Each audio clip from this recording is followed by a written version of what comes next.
কেউ আলোচনায় নেই, কিন্তু আমাদের চিন্তায় আছে যে এটাকে আমরা কি করে আরো সুন্দরভাবে সাজাতে পারি। না, ছায়া কমিটিতে কোনো সুযোগ নেই।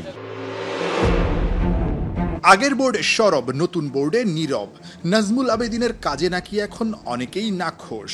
ক্রিক অপসের চেয়ারটা চেয়ারম্যানের হলেও এখন থেকে ছায়া কমিটি নাকি নিবে গুরুত্বপূর্ণ সিদ্ধান্ত, যেখানে সাবেক ৩ ক্যাপ্টেন আমিনুল ইসলাম বুলবুল, ফারুক আহমেদ, খালেদ মাসুদের সঙ্গে থাকবেন আব্দুর রাজ্জাকও।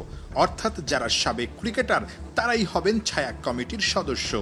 ঘটনা কতটা সত্য, যাকে ঘিরে ছায়া কমিটির আলোচনা, সেই নাজমুল আবেদিন নিজেই দিলেন উত্তর। না, ছায়া কমিটিতে কোনো সুযোগ নেই।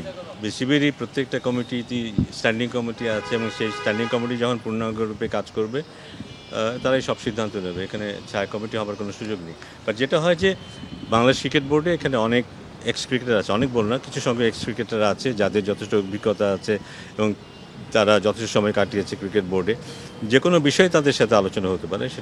সেটা একটা, আমি যদি একটা বিদেশি কোচ নিতে চাই, হেড কোচ নিতে চাই, একটা স্পেশাল কমিটি করে সেটা করা যেতে পারে। আমরা যদি একজন ক্যাপ্টেন নির্বাচন করতে চাই, সেটা স্পেশাল একটা কমিটি করে সেটা করা যেতে পারে। এসব হতেই পারে।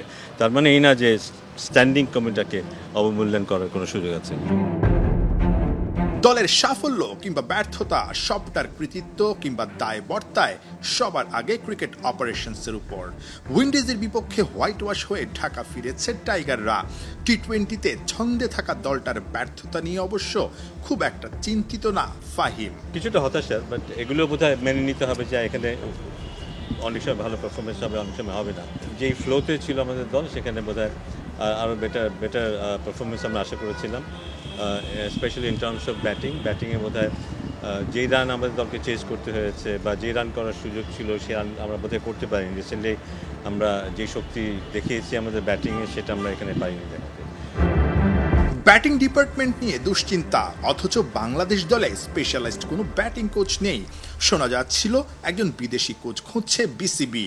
গুঞ্জনটা কতটা সত্যি?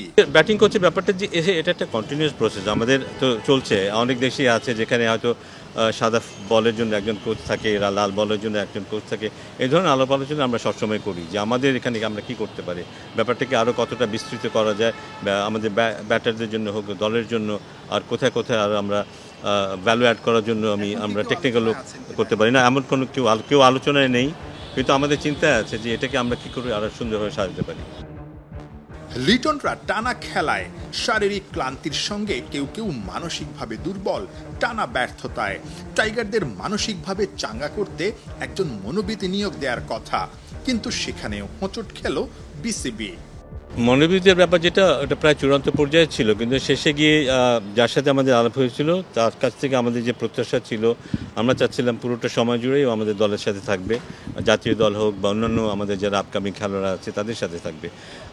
বাট শেষে এসে সেই শর্তটার সাথে সে রাজি হতে পারেনি। নাহিয়ান বিন জাসিম, ৭১।